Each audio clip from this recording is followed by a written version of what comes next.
Peace, beautiful beings, and welcome back to my channel. I am Coach Vee, and this is episode 4 of Coach Vee's Mental Health Mukbang. I had to think about the number because I'm a day behind, and not only am I a day behind, it is almost 11:30 p.m. in the Midwest. So, yeah, but I'm here for y'all. As you can see by the 2 opening pictures, we're going to talk about some things today. And I thank y'all for returning and joining me. And make sure you let me know in the comments what you think about these segments. If you're new to my channel, again, welcome. I'm a holistic certified life coach, mental health influencer, author, and speaker. And I have a signature brand called Mental Health is Sexy, where I share my story of how I beat manic depression without medication. So my channel is completely and totally dedicated to that very thing.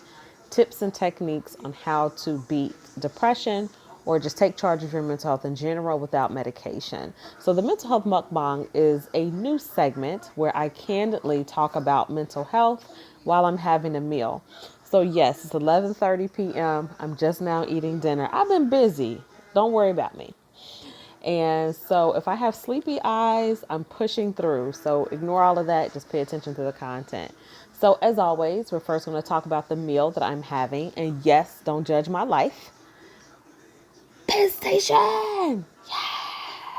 Shout outs to my country boy who made sure I didn't have to cook tonight. And we picked Penn Station for dinner. So I'm going to get my food together. I got my malt vinegar packs. So I'm going to prep my food while I am sharing with you all that if you are local to me, or if you're not local to me and you want to share some gift cards, or if you're local to me, you want to sponsor a meal or dessert for a future mental health mukbang, please visit my website at www.coachvmp.com.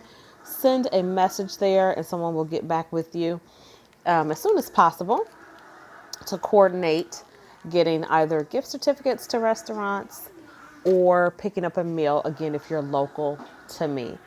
We have some amazing sponsors coming up over the next couple mukbangs, some local business owners, some Black women, local business owners that I will be highlighting here for the next mukbang. So I'm super excited about that. Yes, this is my hot sauce. You see it's almost gone. So we got to re-up. So I'm going to sprinkle some hot sauce on my fries. I actually sprinkled some malt vinegar on my Philly cheesesteak as well as on my French fries. So a little sprinkle of hot sauce, and then we're going to do a little sprinkle of ketchup to get all. And I know it's late. But y'all know me. I'm going to grab me some Activia and a couple bottles of water. I'll be fine. And what I'm drinking this evening, if I get to it, I will be sipping on some Mick Ultra Gold. And what I mean is if I get to it with you all, because y'all know I'm very mindful of keeping these mukbangs at about 30 minutes. So we'll see if I get to it with you all. If not, I will be having it off camera.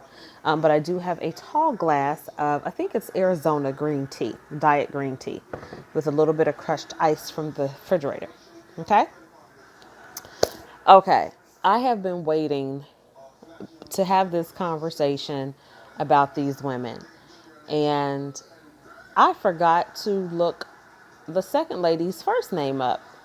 It just slipped my mind. I was so in a hurry to try to get this done so I can get back on track. But I know the one picture y'all recognize, Sister Rachel Dolezal. I know y'all recognize her from 5 years ago. And the new lady, her last name is Krug, I believe, Krug. Her first name is either Jennifer or Jessica or Jamie or something like that. But we're just going to refer to both of them as perpetrators, as cultural appropriators, as fake women. And mind you, before every mukbang, I pray over my meal. So when I prayed before I started recording, I also included in my prayer to make sure that I mind my tongue and what I say about these women, because my channel is all about mental health and healing. So I want to make sure that I keep that same energy and that same representation for myself and for my brand. So if y'all see me pause or roll my eye or cluck my tongue or something, that's because I'm tempering my conversation, my words that I choose in this conversation. Okay, so if y'all don't know, 5 years ago, Rachel Dolezal, her parents outed her as pretending to be a black woman, right? She was teaching African American studies. She got like scholarships and award money for being an African American woman.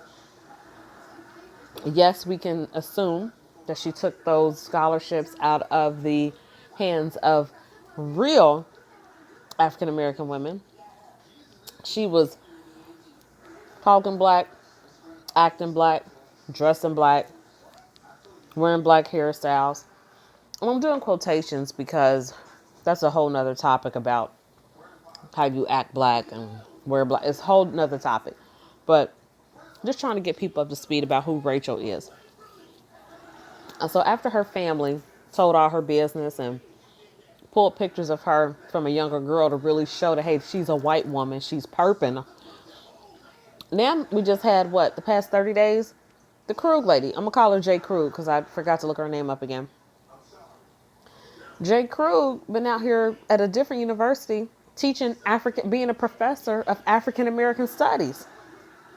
And sis is not black, period. Then when people were rumbling and grumbling, they were told to shut up. And then she was told, or she was saying that she's Afro-Latina. Wasn't nothing Afro or Latina about that woman.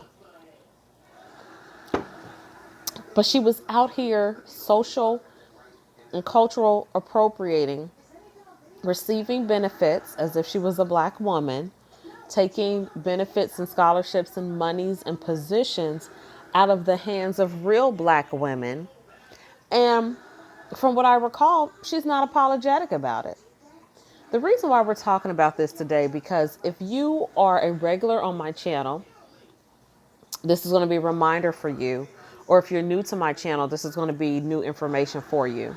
When we talk about mental health here on my channel, I talk about it meaning the way that you view yourself, the way that you view the people around you, and the way that you view society at large. I told y'all this mukbang thing is new. Talking is not new to me, so I can talk. But this mukbang thing and eating is new, so I'll be forgetting to eat. And I done warmed my food up like 3 times already. So I'm going to just have to eat it how it is. But keeping in mind what I just shared with you about what mental health is, how you look at yourself, how you look at the people around you, how you look at the world and the universe at large, I think it would be safe to say that there's some sort of tick, some sort of trauma, some sort of low self-esteem, some sort of narcissism, some sort of delusion. Something's there for these women to decide one day to be a whole nother race. Like, they live their authentic selves up until some point, whether it was a white woman, whether it was a Jewish woman. And then one day they just said, you know what? Nah, I'm tired of this. I want to be a black woman. I want to wear the cultural styles. I want to speak how they speak. I want to look my complexion like them. Yeah, I think I'll be a black woman today.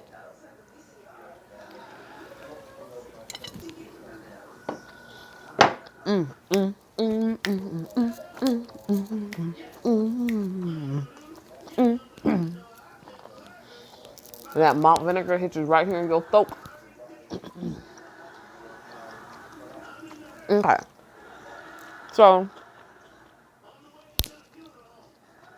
my being in a mental health space makes it really challenging for me just to watch something without thinking about a deeper meaning. I'm not in a clinical space, so I don't watch things unfold to diagnose someone with a mental illness because I'm not in a clinical space. I don't desire to be in a clinical space. My lane is alternative and holistic, so I stay in my lane. However, with all of my studies, personal studies, with all of my training and certifications, with all of my experience, I am conditioned to, when I hear stories like this, to not just immediately jump on the bandwagon of, oh, let's talk bad about this person, let's rag them, blah, blah, blah. I'm conditioned to say, wow, what happened to them to make them want to live this false lifestyle? What happened to them to make them want to be a part of a race, one of the most oppressed, one of the most underserved, one of the most disrespected, one of the most hated races of all time? What happened with them that made them say, consciously, I want to pretend to be a part of this group of people? And I still want to know. Like, I really want to know. Like, what happened? Because something happened.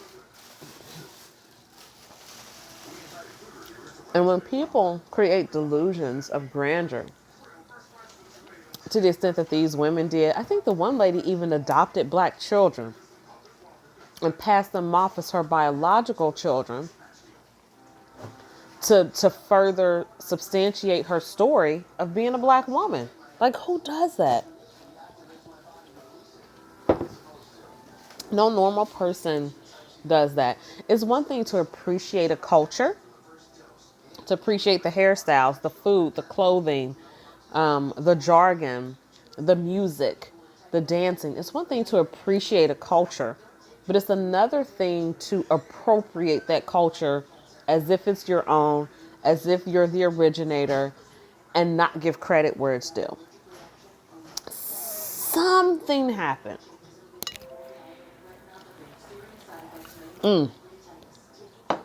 Well, all that.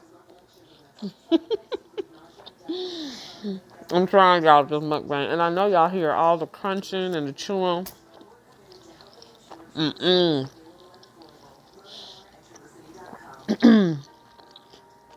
But it's so good. I can't wait to get a regular food sponsor. And baby,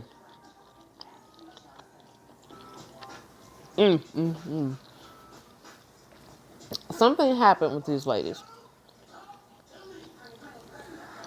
And all I'm asking is that we take a moment and do a self-assessment with ourselves and our mental health. Because a person who's mentally healthy, who's mentally sound, or who has a regular, healthy mental health self-care routine is not quick to jump and judge and demean and talk negatively about and degrade someone such as these women. When we practice self-awareness and when we're mindful of our own mental health and when we've done the work to heal ourselves from past trauma, we have an elevated level of self-love. And by us learning to truly love ourselves, we automatically love our fellow neighbor. Now, let's be clear. Loving our fellow neighbor doesn't mean condoning their poor choices or quote unquote bad behavior. Loving our fellow neighbor allows us to meet the person where they are, even in their wrong, and still choose to love them, still choose to extend love to them. Now, that doesn't mean we have to be all up close and personal sharing oxygen molecules. We can definitely love people from afar. What I'm saying is, when we have a regular mental health self-care routine, when we're on top of our mental health, and when we're practicing self-love, which spews out into genuine love for our fellow man, we're able to view situations and address situations with more compassion and more understanding versus judgment and violence and negativity. I challenge you, pardon me, to practice more self-awareness in that area. To be tuned in, tapped in, and turned on to your own mental health to the extent that the next bogus story that comes out or wild, crazy story that comes out, such as this, that you're not so quick to anger, that you're not so quick to judge. I challenge you in your quest to improve and take charge of and sustain your mental health to identify within yourself, why are you so angry about what Rachel's done or what Jay Krug has done? You don't have to condone someone's behavior by not being angry with them. When you walk this path of soul healing and genuine mental health self-care, you don't have the time or the energy or the desire to tear down the next man or woman. You don't have the desire because you're so busy staying on top of your own thing. You're so busy making sure that you're walking the path that you want to walk. You're so busy making sure that when you know that you're triggered by something, or when your body starts to respond physically because something is a stimulus to you that's affecting your mental health, you're so tuned in, tapped in and turned on to yourself that you're trying to minimize, not try, because we don't try, we do. You're so focused on minimizing the buttons that are there for people to push that trigger you. So because you're so focused on that, you ain't worried about what Rachel doing and who she pretending to be. You're not worried about J. Crew. You are informed about what's going on. You have knowledge about the situations, but your day isn't ruined. Excuse me. You're not cursing about it. Your blood pressure isn't rising because you're so upset. You're not on social media bashing these women.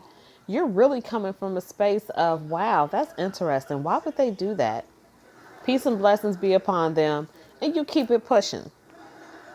Those are indicators of a great mental health self-care routine.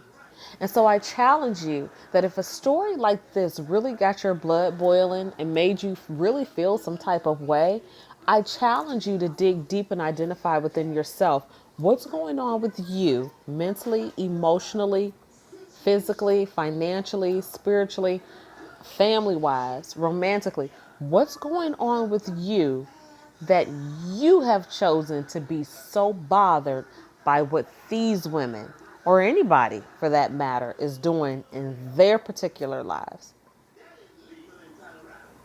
There's a difference between responding to a situation or a stimulus and reacting to it. Most of the world reacts, specifically most of America reacts to things. We hear a piece of information, we read something, someone tells us something, article comes across our phone, and we have been trained and conditioned to immediately react to what the next man or woman is doing. Now, don't get me wrong. Like I've told y'all in previous videos and other tidbits of information and advice I've dropped on my channel, Coach Vee is by no means perfect. I'll never profess that. I won't behave that way. When it comes to acknowledging my opportunities, y'all know I hate this word, but I'm going to use it for context. I'm very humble when it comes to that. If you point out something to me that I'm not aware of and I don't understand, I'm going to ask you, number one, for clarity. I don't have to agree, but I'm going to ask you for clarity. But then number two, even when we're done talking, you can trust and believe that for days, sometimes weeks, I'm going to be thinking about that and being more mindful of it and paying attention to what I'm doing and what I'm saying. I'm saying that to say this. As a society, in an effort to practice good mental health and to maintain the mental health that we currently have, we got to do better and not respond so aggressively, so negatively, so judgmental towards what other people are doing that does not affect us, our offspring, our spouses, or our business. There's a saying going around real regular now that's about mind the business that pays you, right? So that's just another way of saying focus on your own stuff instead of focusing on what other people are doing. But in this particular case of Rachel and J. Crew, if you are focusing on them and it's bothering you, identify what's going on inside of you that you are so pressed and bothered by what these ladies decided to do. I would even say, in some aspects, it's a compliment. You want to be me? Like, I know you do, but you really want to be me. Like, that's what you want to do? Okay, cool. But do it respectfully. And then I'm going to keep it pushing.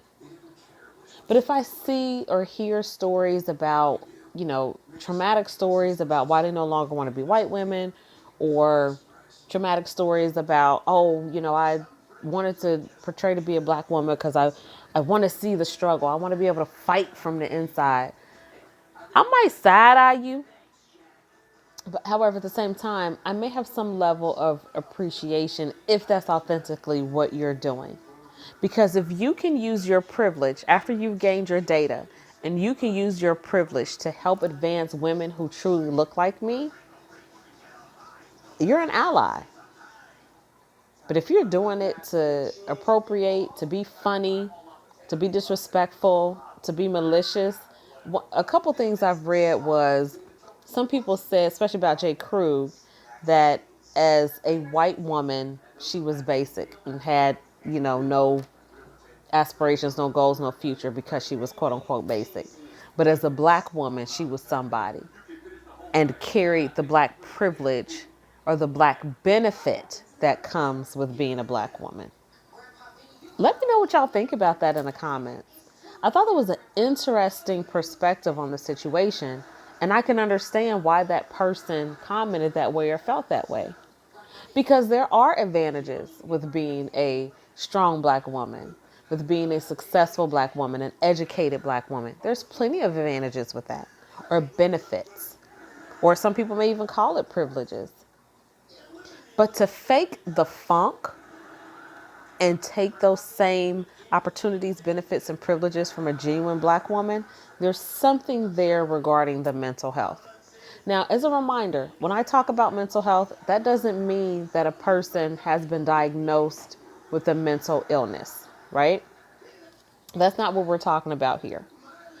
We're talking about straight mental health, the outlook about yourself, the outlook about the people around you, the outlook about the universe at large.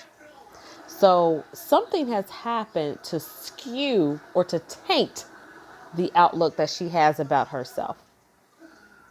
Low self-esteem, low self-love, abuse. Something happened there to cause a tick or a hitch or a flipping of reality for her.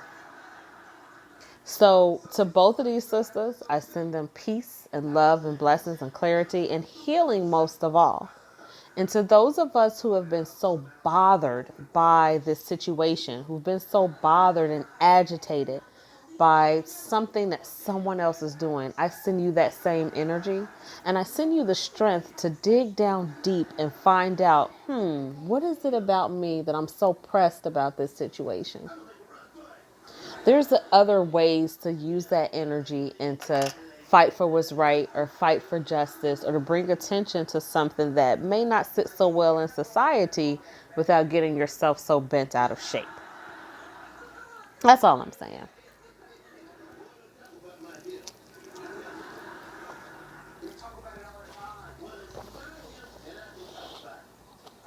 I just want people to know that people are going to do crazy stuff or stuff that's crazy to us or weird all day, every day. People of all races, religions, ethnic backgrounds, ages, socioeconomic statuses. Like, people are always going to do things that we wouldn't do. We can't control that. What we can control, though, is how we respond to situations. Not react. Respond. Reactions typically come without thinking. That's why you have so many people who react to situations, to negative situations, and they say, "Oh, I blacked out. I don't even remember what happened. I spazzed. I blacked out." And then they're often either apologizing for their reaction, paying for their reaction by a fine, jail time, losing their jobs. That's what happens when we react. That's why we also have the term overreact. Because it typically comes without thought. But when we respond to a situation, now that doesn't mean we done sat in a thinking man position and spent 30 days trying to figure out something. Sometimes that may be the case. More often than not, though, we can choose to respond after thinking for a few moments or a few minutes or a day or two. I encourage you to work on your response to situations versus your reaction to situations. And we'll talk more about that in the next video. We're going to talk about Dana Chanel, I believe her name is. I'm so looking forward to talking about the situation with her and the people that she's been able to dupe, right? We're going to reference some points in my new self-help book as well when we talk about Dana Chanel. But if you would like to get a copy of my book before the next video so you can follow along, you can visit my website at www.coachvmp.com. I will have that in the description box, and you can order a copy and be ready for the next upload.